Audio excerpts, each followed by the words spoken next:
Ассаламу алейкум всем. Хаумахаз и санмасаз. Здравствуйте, наши дорогие зрители. У нас еще одна передача нашего цикла «Юрта разговоры».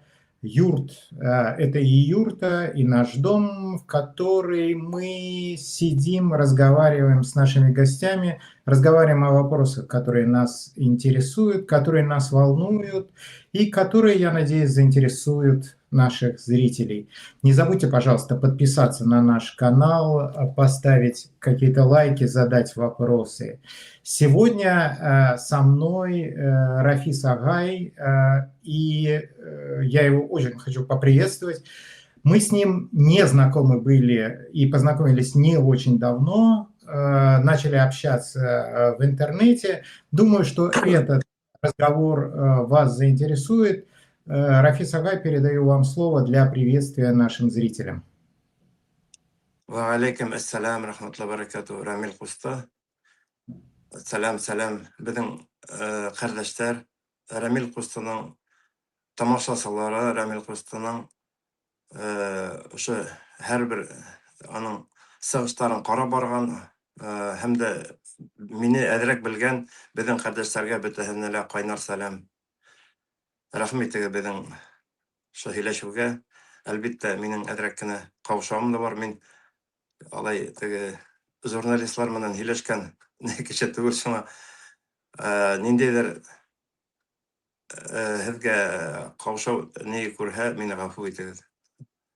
Я думаю, что ничего страшного, Рафис Агай. Мы поговорим о тех вопросах, повторюсь, которые и вам интересны, надеюсь, и вам интересно рассказать, интересны нашим зрителям. Вы знаете, еще такое мое мнение, что сейчас тот этап, когда мы должны некоторые вещи переосмыслить, может быть, близкую историю, дальнюю историю, и, соответственно, понять, где мы сейчас находимся, почему мы сейчас здесь находимся.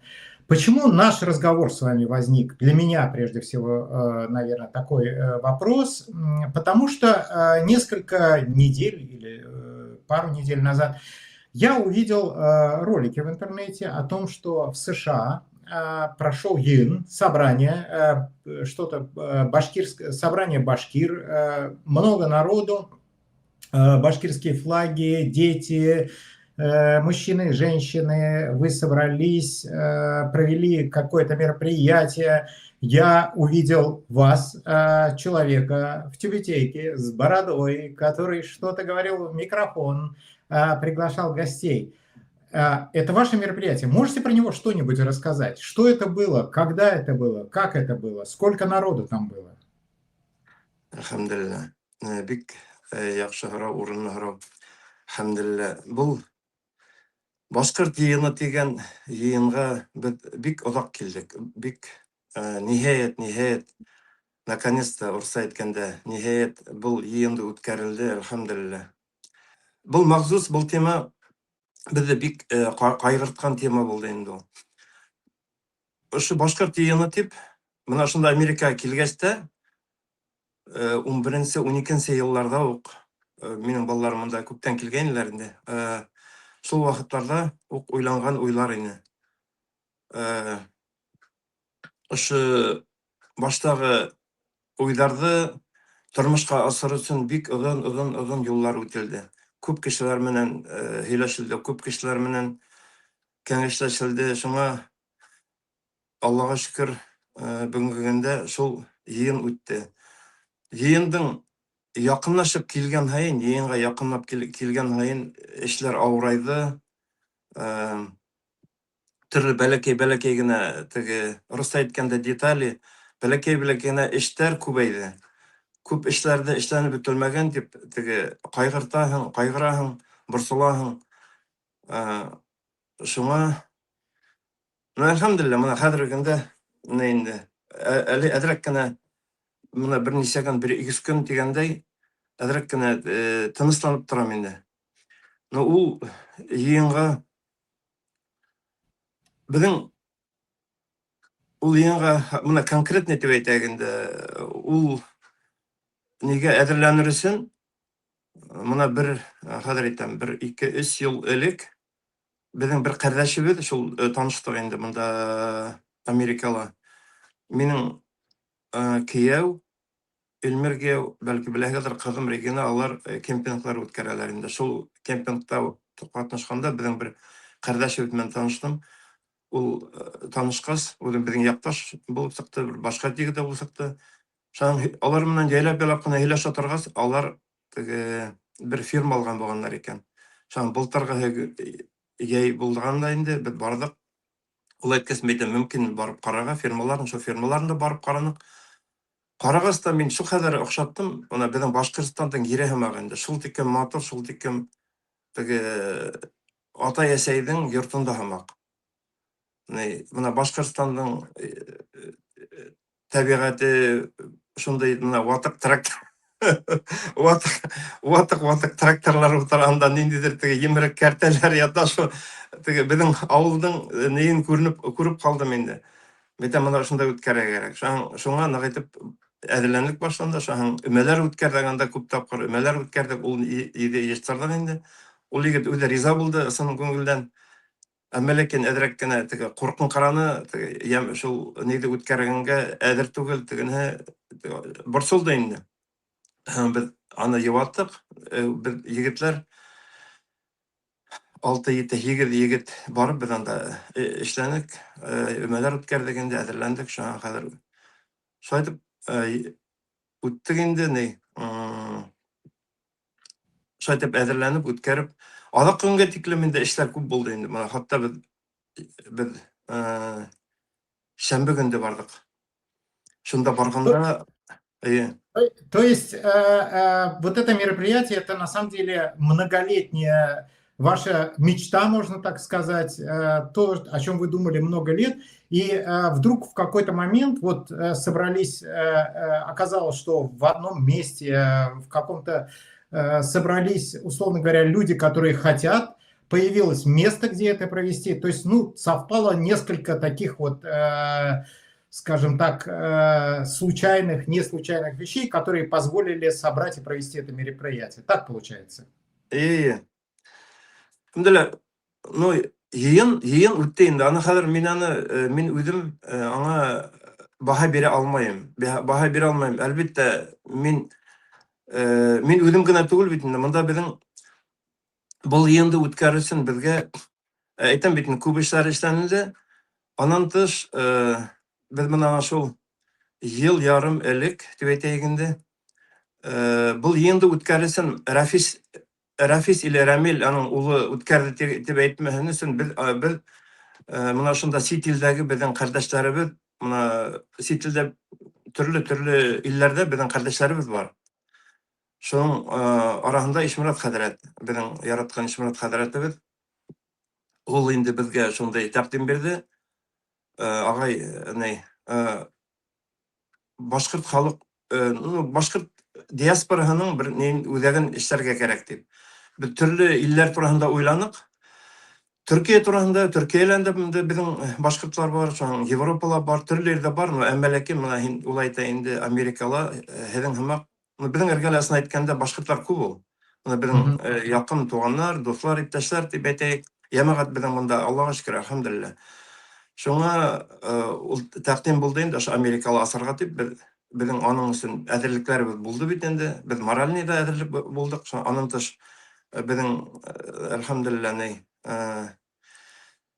бу аякка ергә нык басып торабыз дип әйтәйем инде. Теге финансовый яктан да әлхәмдулилла. Анан тыш безнең бинабыз бар бит инде. Улым һатып алгайны, ул шул бинала без оештыру башкорт халык үзәге Урал дигән оешма төҙөнөк. Конференция үтте, йыйыннар беренче тапкыр үтте. Шунан һуң шул йыйыннар вакытында инде күмәкләшеп, тагын безнең сит илдәге кардәшләребез шул башка илләрдәге Францияләге, анда Төркияләге, Египетта, анда Мисырда безнең кардәшләребез, тагын кайда анда башка илләрдә, Казакстанда безнең кардәшләребез бар. Алар шул әйттеләр инде, һеҙ дә эшләйек. Монда үзенең бер яктан Америка бар бит инде, теге авторитетлар бар дип әйтәйек инде, әҙерәк тынысыраҡ дип әйтәйек. Әлегендә әлбиттә әйтеп булмай тыныс дип. Әмма ләкин шул ниде, оешманы монда төзергә булдык инде. Шул оешманың исеменнән бу эшләнелде. Бу башкорт халык үзәге Урал ошо башкорт йыйынын үткәрде дип әйтергә була. Күмәкләшеп эшләнек. Я понял. Хорошо. Мне кажется, вы, конечно, немножко скромничаете, Рафис Агай. Думаю, что ваша роль совсем-совсем не маленькая, потому что, ну, мне тоже как-то приходилось проводить различные мероприятия. Я понимаю, когда вы говорили про кучу маленьких деталей и нюансов, которые необходимо было решать с каждым днем приближения, я понимаю, что это гигантская работа, и я лично хочу выразить свое восхищение и признание той работы, которую вы провели. Это не всем может быть иногда понятно. Кто-то просто пришел поучаствовать, что называется, и им спасибо. Но организаторы всегда делают много дел, и мелких проблем решают. Вы, я думаю, уверен, что вы молодцы. У меня это был, что называется, первый вопрос. Но вот я бы хотел сейчас, наверное, немножко поговорить и про вас лично, и то, как вы вспоминаете, может быть, нашу недавнюю историю. Меня прежде всего интересуют 90-е. 90-е в Башкортостане, 90-е в России. Дело в том, что я сам в это время только закончил школу, я поступил учиться, я учился в Санкт-Петербурге, находился вне Башкортостана и только приезжал на каникулы к родителям. Но вот эти 90-е были самым началом определенных событий, которые, может быть, привели сейчас к тому, что вот я нахожусь во Франции, вы находитесь в Америке, и ситуация такая. Поэтому вот хотелось поговорить об этом периоде, но прежде чем, опять-таки, вернуться к этому периоду, можете вы что-то немножечко кратенько для зрителей, которые вас там хуже знают, плохо знают, не знают, где вы родились, в каком районе, где вы выросли, то есть там до школы, школа, где-то учились, где прошло вот ваше взросление, ну, примерно до 20, условно говоря, лет, а мы потом перейдем, соответственно, и дальше. Бисмилlah. Мин Бикматур районы, Кыйыргәде районы, әлеге ул Күмертау районы дип та аталды, Мәләвез районы дип аталды. Минең яшәгән вакытларда Кыйыргәде районы Ялсыкай авылында туып үскәнбез инде. Аллага шөкер, зур гаиләле, безнең атаем, әсәем, оласаем, бер туганда бар инде. Үзем дә хәтерләгән саен. Анан тыш инде минең biz 7 бала булдык. Апайым, Гөлшат апайым, Рәис агайым, минең менән Рәис агай алдында тагын безнең бер апайыбыз булган, 61нче елга. Ул инде Аллаһ Тәгаләнең алдында 3 яшендә китеп барган инде ахирәткә. Аллаһ Тәгалә аны яннәттән насыйп итсен. Шуның әлегендә минең кустым Таһир, 65нче елга, шуның кустым Зәфәр, Аллаһ Тәгалә ахирәткә күчте 40 яшендә. Шуның халуым Гөлнур. Без шул Ялсыкай авылында үткән битендә атайым гомер буе тракторда эшләне, Беларусь тракторда инде. Әсәем һавынсы булды. Шул ябай гына авыл, ябай гына башкорт гаиләсендә үттек инде, әлхәмдүлилләh. Бик тату булдык, әлхәмдүлилләh. Это была именно башкирская деревня? Рядом были какие-то русские деревни, татарские деревни, или вокруг, и сама деревня была башкирская, и окружение было вокруг башкирское? Бұл башкорт авылы, бөтенләй башкорт авылы дип әйтергә була. Менә ошо хүрәт, менә картина монда торган. Ул әлеге вакытта, ул 72нче елда бұл өйдә югын инде. Менә бұл минең картина, минең бала сактагы картина, бала сактагы хүрәт. Мен монда Америкага килгәс, башымда тотып, шуны хүрәт итеп сыгардым инде, эшләнем. Ул хүрәтте күргәс, минең апайым аптыраны, илап җибәрде хәтта. Бұл хүрәтте якын карасаң, анда бүтән детальләр бар. Бүтән деталь, бүтән теге анда яшәгән кеше генә белә. Анда теге нидән Мен өзім художник айткандай. Гомер буена хүрәт эшләнем инде. Хүрәт эшләнем, шуңа минең хәтерем, мына мин һине күрдем, Рамил Хуста. Мин һине гомер буена онытмаячак. Мына һинең йөзеңдә мин бер вакытта онытмаячак. Минең башымда кала. Исемнәрде онытам, әмма ләкин мына хүрәт кемде күрһәм, мин шуны бөтен гомерлеккә калдырам. Шуның бәлки шуңа микән ошо хүрәттә инде шул авылымның нәен хозурлыгын мин шул үземнең баштан алып хүрәткә һалдым инде. Мына шу атай әсәйләрнең рәхмәтле ләсәйләрем, оласәем безне шул кадәр матур итеп үстерделәр, шундай тәртипле итеп. Атайым, әлхәмдулилла, атайым аны безнең мына үзенең балаларын шул кадәр ярата торган инде. Атайым ул бигрәк йомшак кеше булды. Он, я так понимаю, был довоенного, наверное, поколения. Какого года рождения был? Атайым 36 елгы булды. Алар һугыш вакытында, атайым 34, әсәем 36 елгы. Алар һугыш вакытында ул һәләйтергәйне, мына без карга күкәйләр алып ашай торгайнык дип теге балтырган, куян тубыгы ашай битеп һәләй торган. Мин аптырай торган, ничек ашай һәгат. Сәргән бәрәңге алып теге сукып ашай торган кызгыны. Шул һугыш вакытындагы балалар, алар да шул асмаганнар инде ул теге bütün азык түлекте шул һугышка бергәннәр. Атайымның шул гомер буена тракторда булып, ул бездә тракторга техниканы яратуга өйрәтте ул. Мына мин тракторда ла өйрәнәм, мин генә түгел, безнең бөтен агаем, Рәис агаем тракторда эшләп гомер буена китте бит инде. Мин, туганнарым барыбыз да техниканы яратабыз. Техниканы теге кадерләп, нитеп, карап нитәбез инде. Яратабыз инде.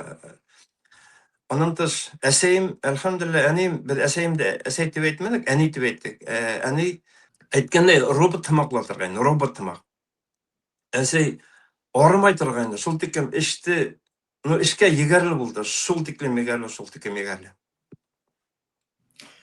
Вы когда рассказывали, как вы приехали тут в Америке на ферму, вот эти где-то сказали сломанный трактор, еще что-то, и, судя по всему, вот эта картинка, наверное, тоже была воспоминанием таким из детства, какой-то вот этот машинный двор, раз отец был трактористом. Вот это, я представляю эту деревенскую картинку, наверное, действительно она как-то даже ожила в воспоминаниях. Такой вопрос. Вот, вы выросли в башкирской деревне, я спросил, в большой семье. Вы вообще в каком-то возрасте, вот это были там 70-е, 60-е годы, я так понимаю, вы вообще вот понимали для себя, осознавали, что, например, вот вы башкир, а есть не башкиры, есть русские, не знаю, папа, мама, бабушка, дедушка, кто-то когда-то говорил вам, вот мы башкиры, мы из такого-то племени, вот это наша земля. Были какие-то в детстве вот эти ощущения, или когда они для вас стали более внятными и понятными? Именно национальная идентичность, национальная составляющая. Национальная, не буенса, милләтем буенса, мин үземдә башкорт дип, гомер буена мин башкорт дип йөрдем. Үземдә, әмма ләкин тагын башка милләтләр бар икән. Без авыл балаһы бит инде. Авыл балаһында үткәч, безнең эргәлә урыс авыллары булды.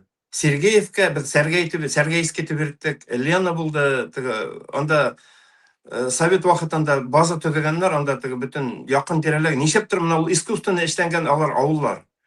Алар менә безнең авылның эргәһендә берничә авыл урыс авыллары уратып утырган. Аны ул нейде аңды менә Олгая гелә башка туккан селларда башка халык үзәкләрендә йөри башлаган, ямагат эшләрендә эшләй башлагач кына аңларга туры килде. Ничек дигәндә алар уйланып эшләнелгән, ул ассимиляция өчен уйланып эшләнгәндер дип уйлап куяһың менә хәзерге вакытта. Ничек дигәндә, менә башкорт авылы, Ялсыкай авылы, анда башкортлар бөтен структура бар, бөтен теге дойный гурт, менә һавын фермалары, анда менә минең әсәемнең үзендә генә 60-100гә якын һыер һавылды. Кул менән һавылдылар, кул менән. хәзерге менә нихимак түгел, машинка менән кул һавыдылар. Шунда һавын меңдән артык кына малдың күплеге шул хәзер алга киткән авыл дип әйтәйек. Шуның эргәһенә бер база төзәнделәр. Урыс бараклар куеп, анда урыслар да китереп. Моны шул авылларның нәйләре моны һинең бит инде һоравың моны шул башкорт менән урыс арасында булган мөнәсәбәтте һорайм. Мин шулай дип әйтермен. Моны урыс авыллары булгас, эргәлә безнең ниндидер подсознание рус әйткәндә, күңелдә ниндидер шым булды ул. Моны без хатта һәүнергә барган вакытта ике менә башкорт авылы менән урыс авылында бер күл булган, күл була торган. Без шунда һәүнергә барабыз. Шунда барганда бәләкәй генә тау, горка инде. Шунда без урыслар пока һәүнеп сап китмәенсә, без анда бармайбыз. Или без һәүнеп, без һәүнеп китмәенсә, алар килмәйләр. Безнең арала ниндидер моны күренмәгән, ниндидер бер дошманлык түгел инде, ниндидер бер-берегә карата нәфрәт дип әйтәйем микән, нәфрәт тә түгелдер, бәлки ул нәфрәткә барып битмәйдер. Ышанычсызлык инде, бер-берегә ышанмайбыз. Алар безгә ышанмай, без аларга ышанмайбыз. Шулай үттек. На самом деле, это очень такой важный вопрос, тоже интересный для меня подняли, и он не очевидный для многих наших, наверное, зрителей, там более молодых или еще что-то. Потому что вот даже, условно говоря, 60-е, 70-е, может быть, даже 80-е годы, вот башкиры и русские, даже когда жили на одной земле, условно говоря, ну вот вы сказали, что деревни были рядом, они жили, вот это была отдельная жизнь, они не смешивались между собой, то есть, ну, каждый ощущал свою национальную идентичность. Да, это было взаимосуществование, но оно было все-таки немножечко раздельным. И вот, видимо, вот это разделение, вот как вы говорите, или какое-то недоверие, может быть, друг к другу, ну, или вот это чувство разделения, оно тогда, наверное, было более заметным. Я правильно же понимаю? Шулай. Моны уйлап карасак, мин күп тапкыр шуның турында уйлаганым бар. Моны урыс халкы, аларның бүтән яшәеше, моны караһаң да шул балалар һәүни бергәндә үзләренә аларның границалары юк. Алар үзләренә рус әйткәндә моны могли позволить. Без барыбер безнең баҫалҡылыҡ, моны атай-әсәйләр, өләсәйләр, бүрек алар менән һуғышмагыҙ, бүрек аларга итмәгеҙ. Беҙҙе гел тыйып килделәр. Беҙҙе тыйҙылар, беҙҙе бер ваҡытта ла конфликткә керегеҙ дип әйтмәнеләр. Нишәптер, моны белмәйем инде, ул беҙҙең башҡорт халҡының холҡо шулай микән инде. Нишәптер үҙең өсөн тор, үҙең өсөн моны барып еңе басып ал тигән бер нәмәкәй булманы. Бер моны хәтеремдә юҡ. Бер шундый һүҙ булманы.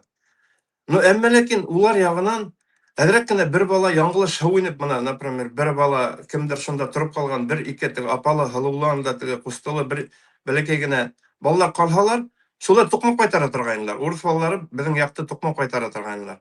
Но беҙ аларҙың мына киткәндәрен көтөп кенә торабыҙ. Алар һәүенеп үтеп китһәләр, шуныһын ғына беҙ барып һәүенә торғайныҡ.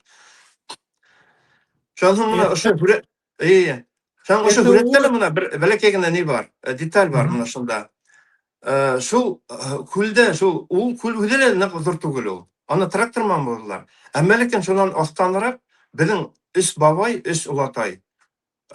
Шунда ҡаҙ быуаһы тип, ҡаҙлар быуаһы тип быуҙылар. Мына шунда һүрәттә.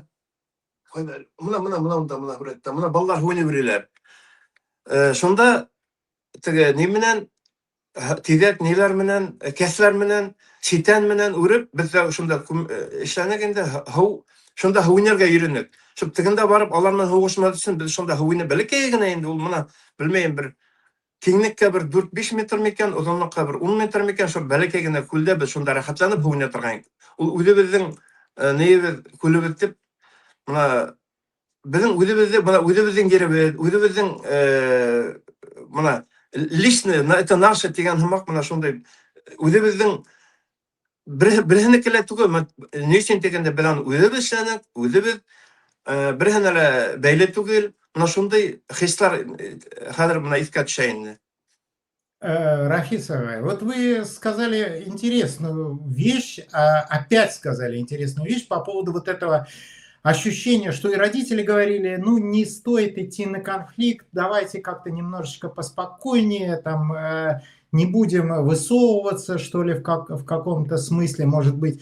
Я правильно понимаю, что вас вот на данный момент, когда вот вы живете в США, это США страна, где люди любят высовываться, где люди любят быть первыми, страна, где любят достигать, что вот вы сейчас это воспринимаете немножко, ну не знаю, странно, что ли, вам кажется, что вы не были такими задиристыми в тот момент? Или я не совсем правильно понял вашу мысль? Әлеге вакыт, мына мин үземнең эске эске хәлем, эске вакыт нем, ощущение, мои внутренние ощущения дип әйтәйем инде.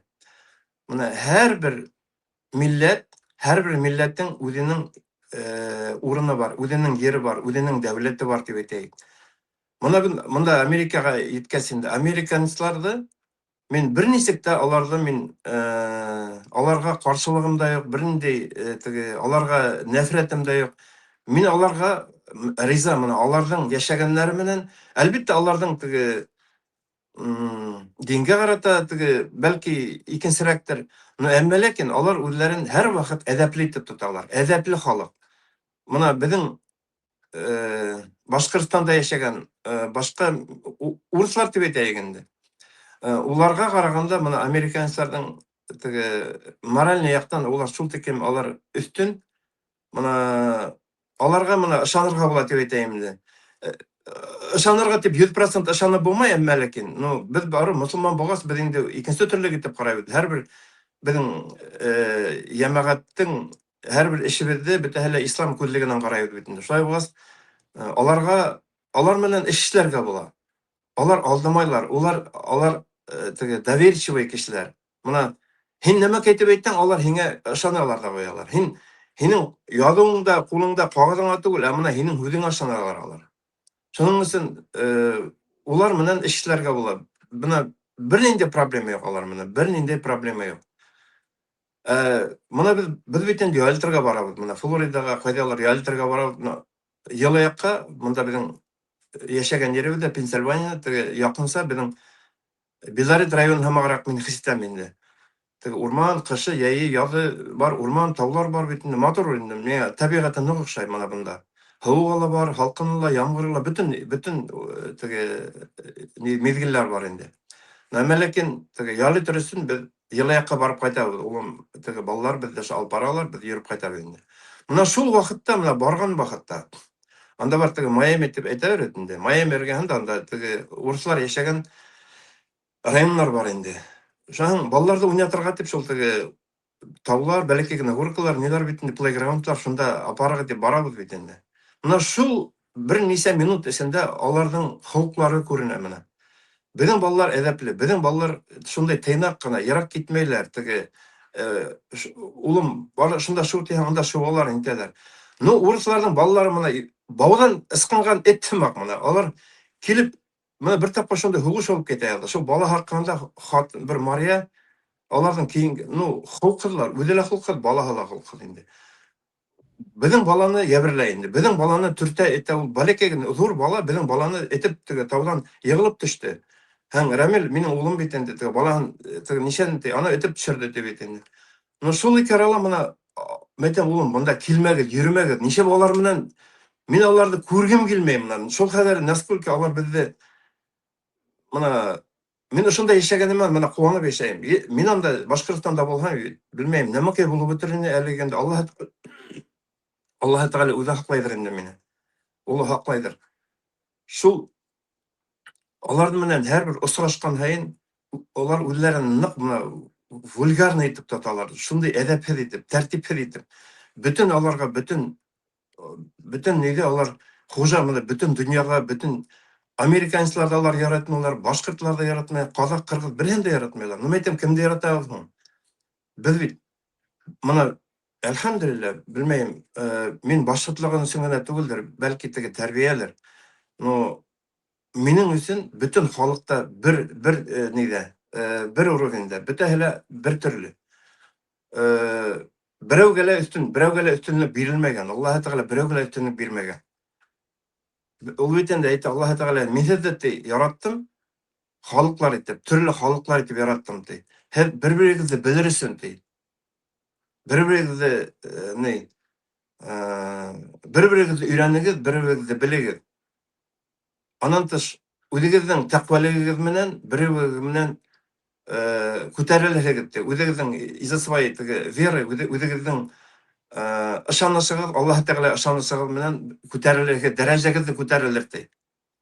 Понятно. Рафис ага, скажите мне, а вот в вашем детстве, когда вы в школе учились, маленьким были, потом, может быть, вообще ислам присутствовал именно как религия, как были ли мечети, были ли, или он больше вот уже ушел в такую, в то время, фольклорную часть? То есть, мы поговорили о том, что вы всегда понимали, что вы башкир, выросли в башкирском окружении. А вот мусульманская составляющая была или нет в детстве, появилась ли в какой-то момент? Такой вот вопрос. Минем оласайым гомер буена мусламан булып, намаз укыган. Укыны дип мин үзем күрдем, но мин аның аңым менән белдем моны дингә килгәс кенә, дингә килеп намаз укый башлагач кына 2002 елда мин үзем намазга бастым.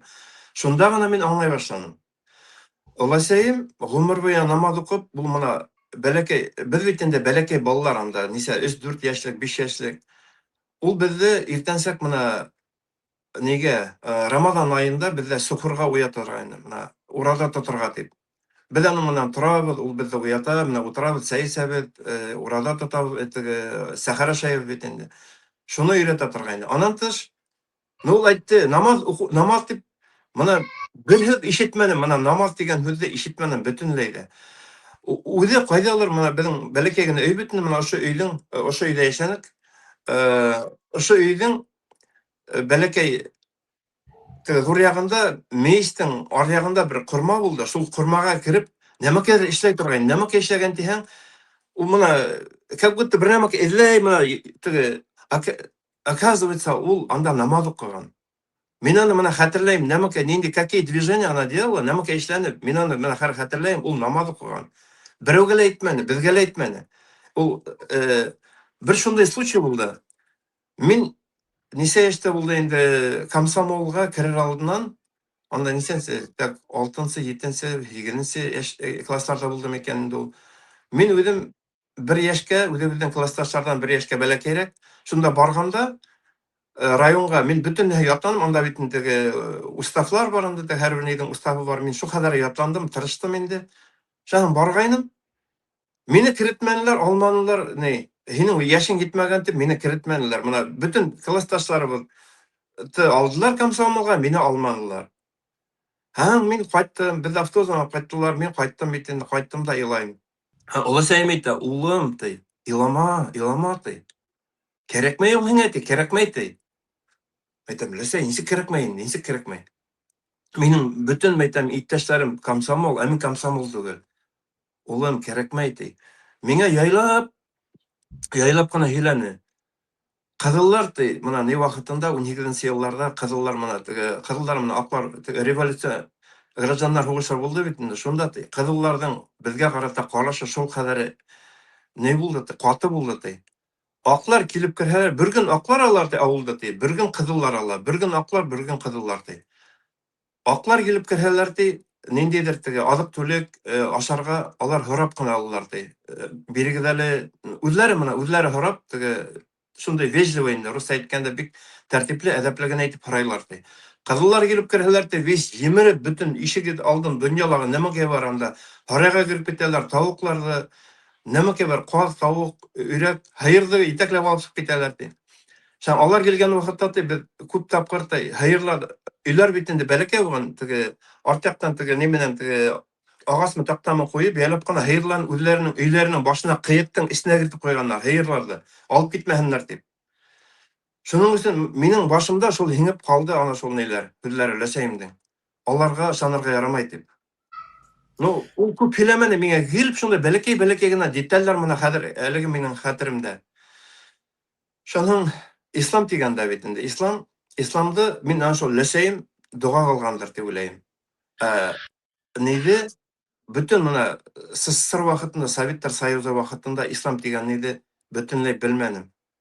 Ана шул ислам дигән һүзне 90 еллардан когда безнең суверенитетлар килә башлагас, шунда ниндидер теге мәчетләр килеп сыктан, кемнедер укымышлы кешеләр бар бит инде.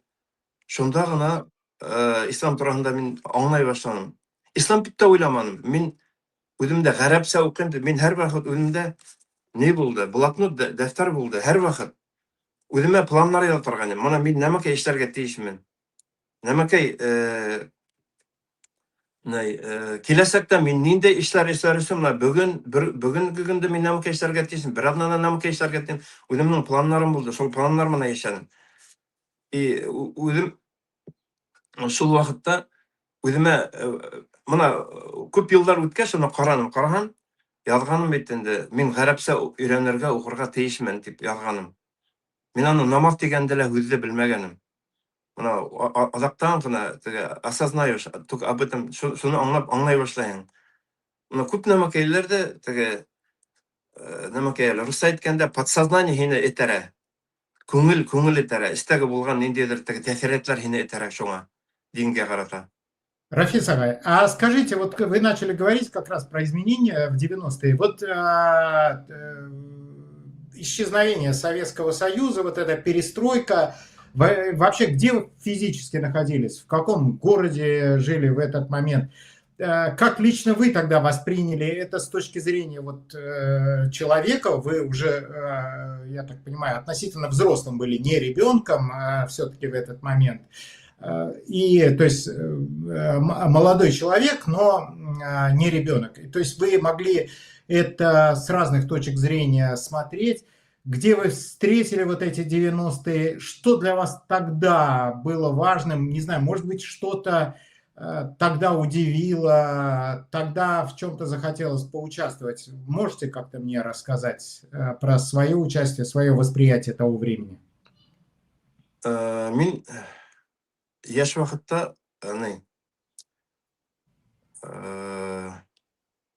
мәктәп елларын һөйләп үтмәм. Мәктәп елларында укынып та бит инде. Мин 2нче елларда укып беттем. Как раз Олимпиада елы ине.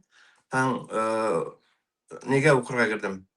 Стартамакка культпроституция училищега әйткәндәй, монда безнең байтак кына башкорт Салават Фатхетдиновлар, Наил Шәмирдановлар неләр белән без бер вакытта укылдык. Мин укып киткәс, армиягә алып киткәндә, Салават Фатхетдинов как раз моны ашы училищега укырга кергән булган. Шаң Наил Шәмирдановлар без бер группала укынып бит инде. Тагын Фәридә кыз фамилия Тимербулатова, по-моему, аның әлеге не фамилиясы. Ну, шулар менән бергә укынагалар. Мин армияга киттем, армияла нидә булдым? Самарала крәждә булдым, учебкала шаһың Польшага эләктем. Польшага бит инде анда 2 ел ярым хезмәт иткәндән тыш, тагын миңа инде 2 елга халырга контракт подписать итәргә теләгәннәр. Миңа охшаны, армияның тәртипле булганы. Миңа нема дигәндә, миңа гел тәртип охшай, менә тәртип. Кеше ул тәртипле булырга тиеш. Һәрбер ни үзенең урынында булырга тиеш. Кеше теге йөрергә тиеш түгел, теге менә гаилә эчендә лә тәртип булырга тиеш, дәүләт эчендә лә бөтен җирдә тәртип булырга тиеш. Нәмәкә армияла миңа охшаны, анда тәртип була торган. Менә хәзерге армияны мин әйтә алмыйм, тәртипле дип. Ул вакытта һәрбер хатта командир отделения, командир зодаларның бөтәһендә хүзләр була торган, бөтәһе тыңлай. Әлбәттә теге хулиган егетләр булды инде. Шунда охшагыз, мин шунда турып калдым. 4нче елга кадәр шунда хезмәт иттем бит инде. Ну, 2 тапкыр үземнең яхшы хезмәт иткән өчен мин художник булдым анда, клубта, писар булдым ниде, штабта теге штаб оперативной части полка. Әйткәндәй, ниде Самарала крәждә служит иткәндә мин оперативной части ниде булдым. Дивизионный оперативной части писар булдым. Ну, художник, писар, карталар эшләнә инде, оперативный карталарда эшләй торган. Аннан тыш, ана шул ниде, мин әлегә кирип киттем инде. Қызық мекен, қызық түгіл мекен, әлі қайда кіріп кеттім. Ну, теге аңлатқым келе инде. Ана шул армияга сакта булдык бит инде 2004 елда әйткәндәй, мен үзем сверхсрочный неге торып калгас инде, шул утка кайткан вакытларда үземә хүз бирдем. Мен кайтам да өйләнәм дип. Булай бында тол булып яшәргә яратмайм. Мин әйтәм бит, тәртипте яратам дип. Теге срочная службаны сразу мине общите алгайннар, анда теге солдаттар, әлеге вот мына нейдин урыс нейдин мөхитен карайсың да, анда эскелек, анда әшәкелек, мин анда түзмәнем, мин исмәй торгайным. Яшь вакытта мин эскелеккә ни булманым, теге әвәс булманым. Шуңа да инде общите кергәс, офицерлар неләр исәләр бит инде, миңа охшамай, шуңа мин командир частька бардым, мен әйтәм, мин монан күсәм, миңа бирегез икенче берәй комната бирегез, или берәй икенче ергә күсәм, ул әйтә, һиңә бирә алмайбыз, ни өчен дигәндә, һинең хатының юк, һин әле яшь, һиңа өйләнмәгәнең, һин өйләнһәң, һиңә ни бирәбез динеләр инде. Әйткәндәй, командир части менән минең нык яратты, нык авторитет булды, белән мин үзем художник булгас, полкка нык ярдәм иттем инде. Полктан агитация эшләрдә, неләрдә, музейлар эшләдем полкка, берничә Ленинская комната эшләдем инде. Шул командир части әйтә инде, һиңа өйләнергә кирәк ди. Ярдәм әйтәм, ладно, аңланым. Һәм отпуска Найти красивую русскую девушку. Не. Отпускага кайтып киттем, әйтәм, беренче күргән кызга өйләнәсәкмен дип әйттем. Мына үземә шунда бер кыз менән утырдык. Минең күрше. Мына шунда тоже аларның өйләренең яртыһы гына бар, мында һарайлары күренеп тора.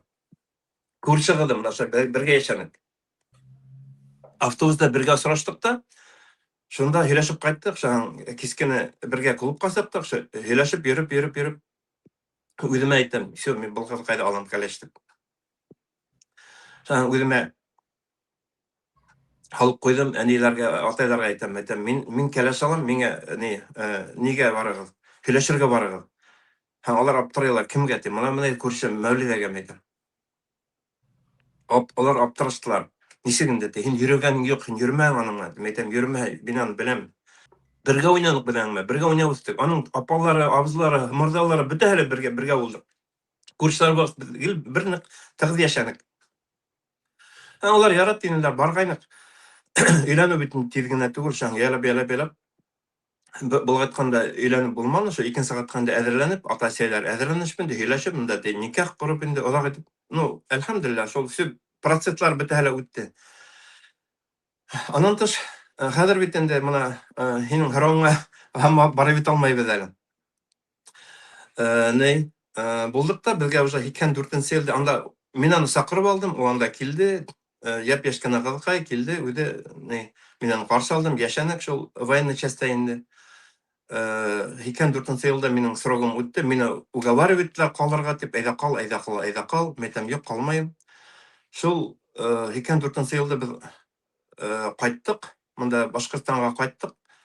Кайткас, мин ул вакытта нигә, кайда барырга шаңгы биренем, Күмертауда Кумапо теге вертолетный заводка, анда мин художник булып эшкә кирдем, мин анда бер цех, именно агитационный художественный бер цех булды инде, анда бүтән эшләрдә, шунда бөтәһе урыс художниклар, мин бер башкорт балаһы инде, шунда алар менән нидә булдым. Шуннан моны минең үземдә моны мин башкортлыгымды бер вакыттар кәпкә нитмәнем инде, акцентировать итмәнем.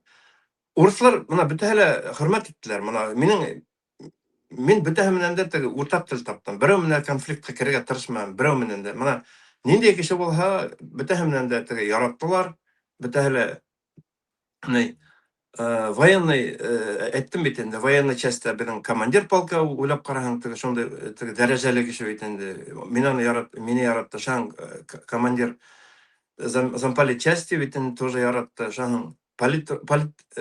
пропагандистлар, ниләр, бөтәһе моны мине уговаривать иттеләр, торып кал дип.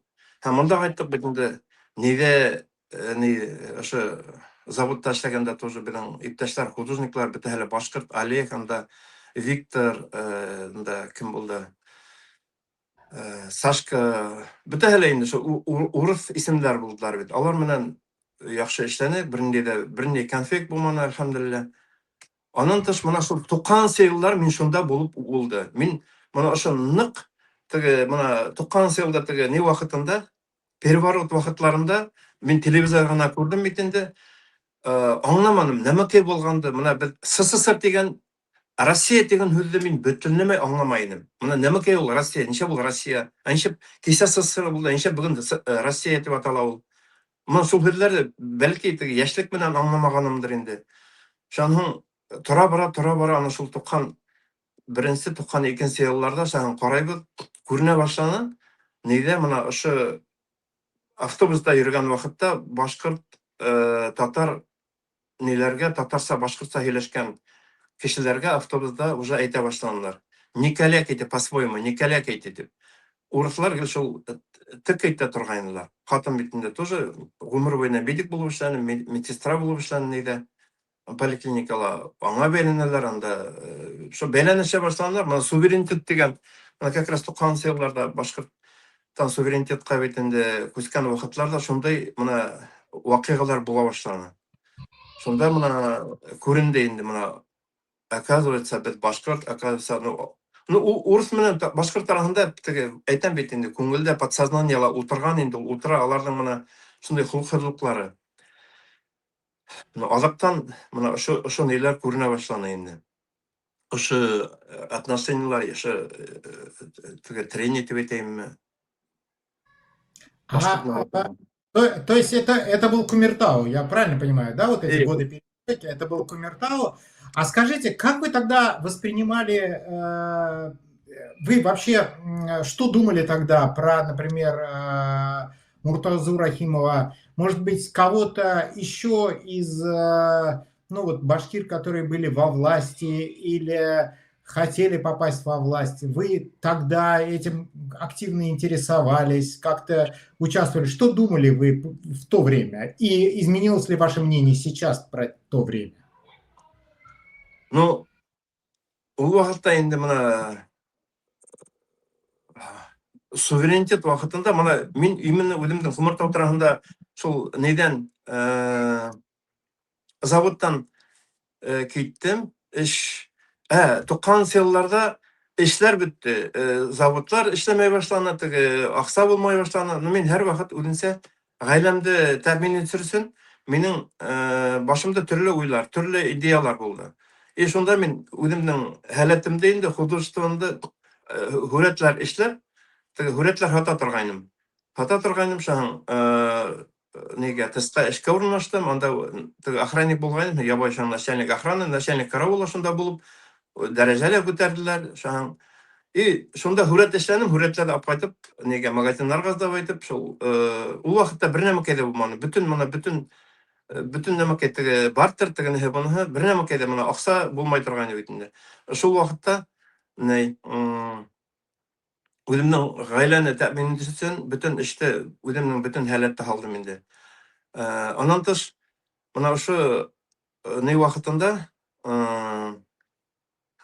перестройка вакыты бит әйтәйек инде.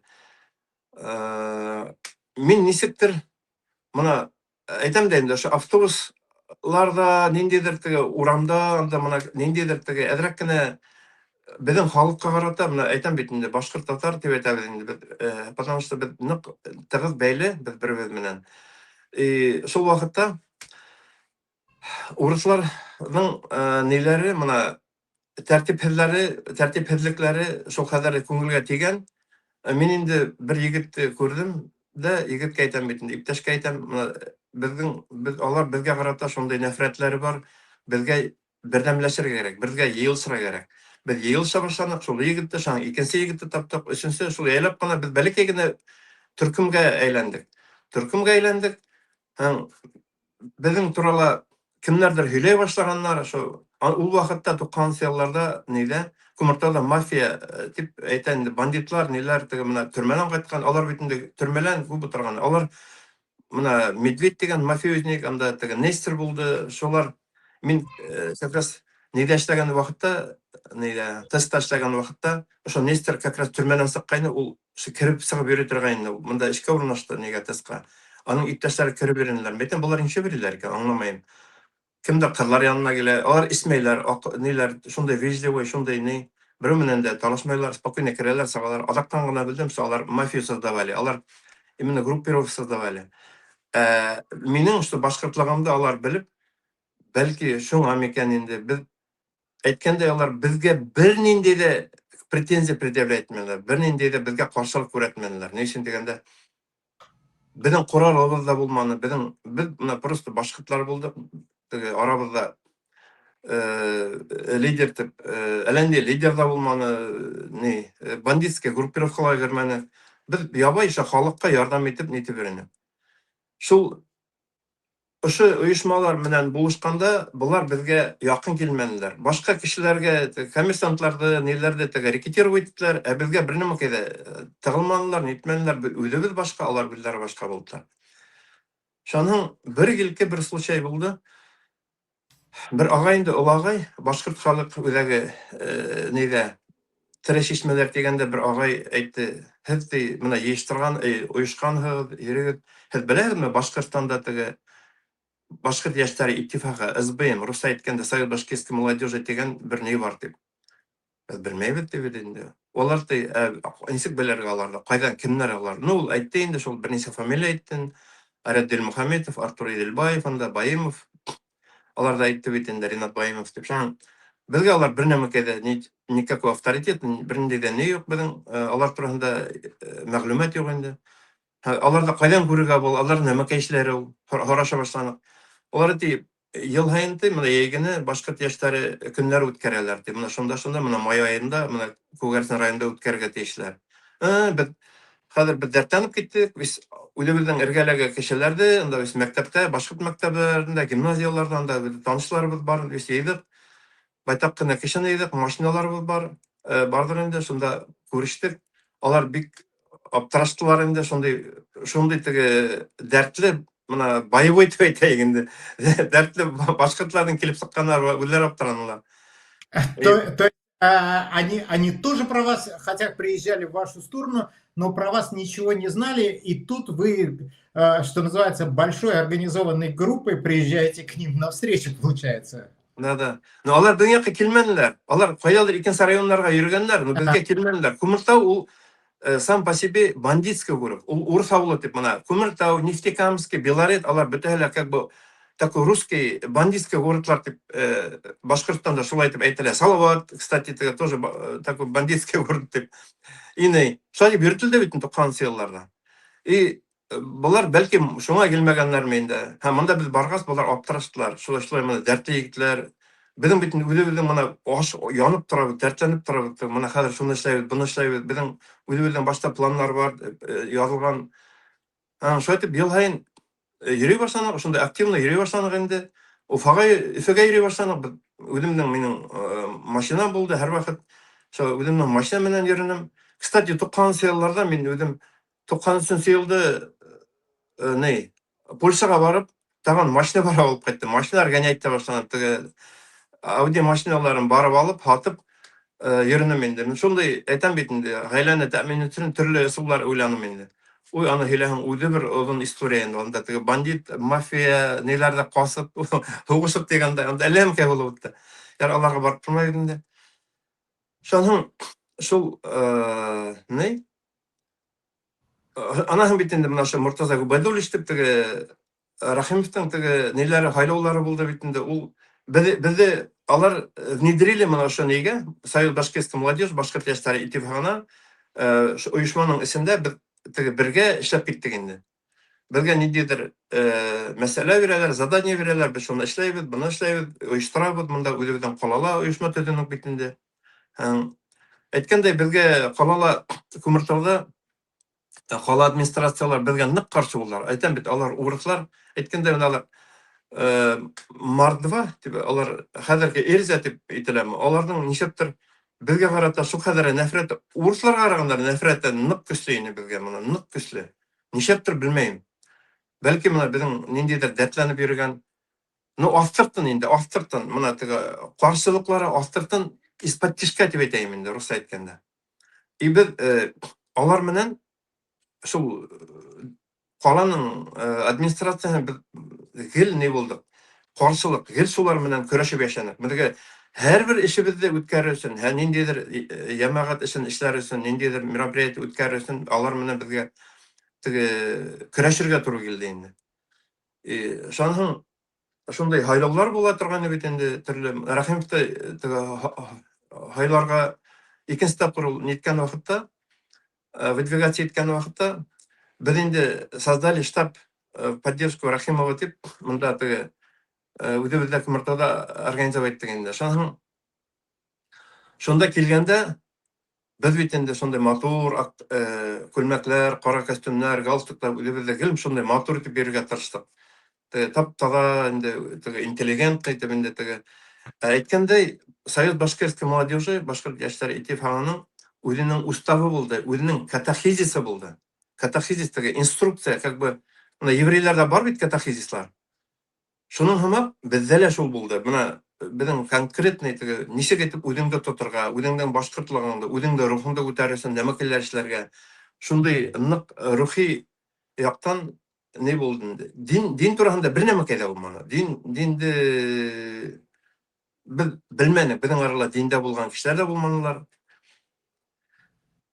Шул Рәхимовтың хайлау вакытында ул килде безгә инде Кумыртага килгәйне.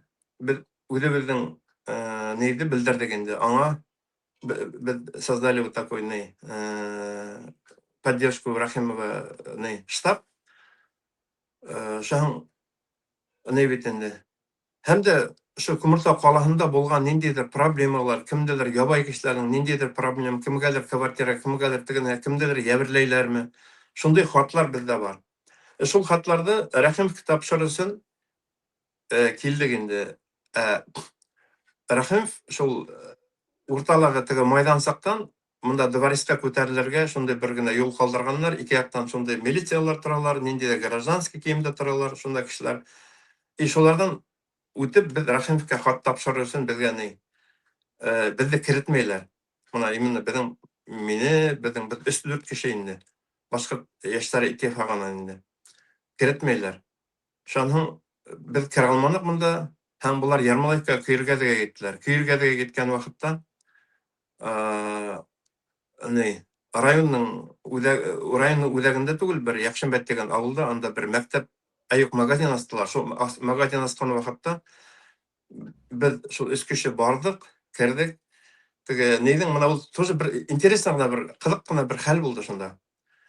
Без шул авылга килә ятабыз. Яхшымбәт, анда асфальт салганнар, именно вот Рәхимовтың килүенә инде асфальт салганнар, ике яктан адәм кешеләр торалар, халык тора инде.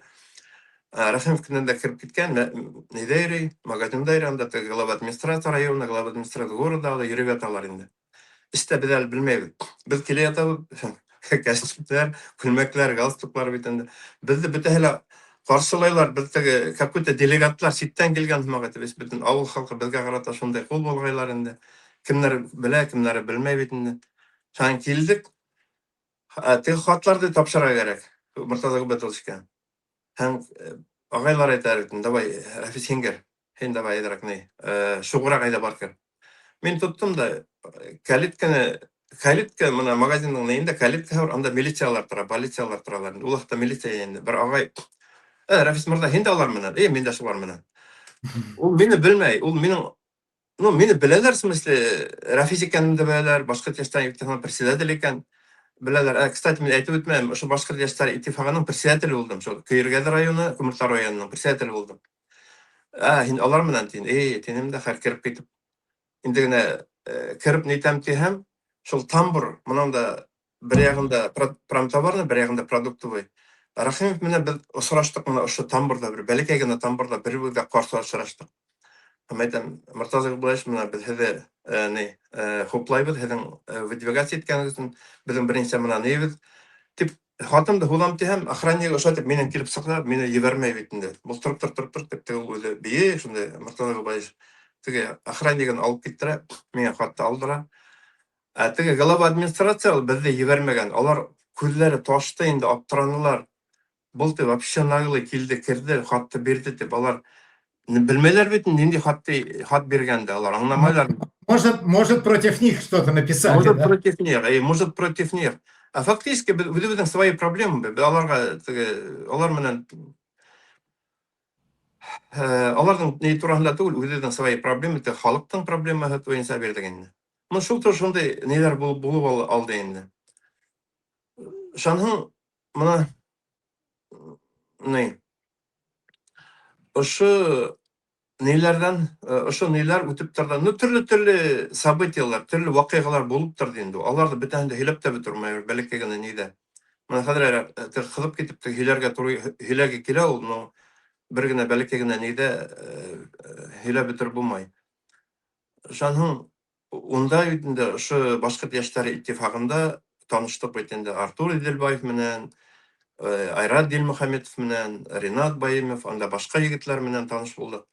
Һәм миңа охшаны нәмәки, мына районнардан килгән егетләр шул кадәр ихлас, мына районнардан, особенно районнардан Зелаир, Зиянчура, Хайбулла, анда Баймак, Сибай, ябай егетләр үзләренең авылларына, үзләренең районнарына ниндидер проблемаларын әйтергә уйлыйлар, ниндидер проблеманы эшләргә тырышалар бит инде.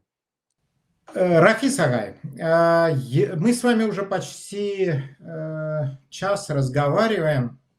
Мы как раз дошли вот до момента 90-х, как вы пришли в это башкирское, уже можно сказать, организованное национальное движение, о том, как начиналось какое-то ваше взаимодействие, может быть, и с Муртазой Рахимовым.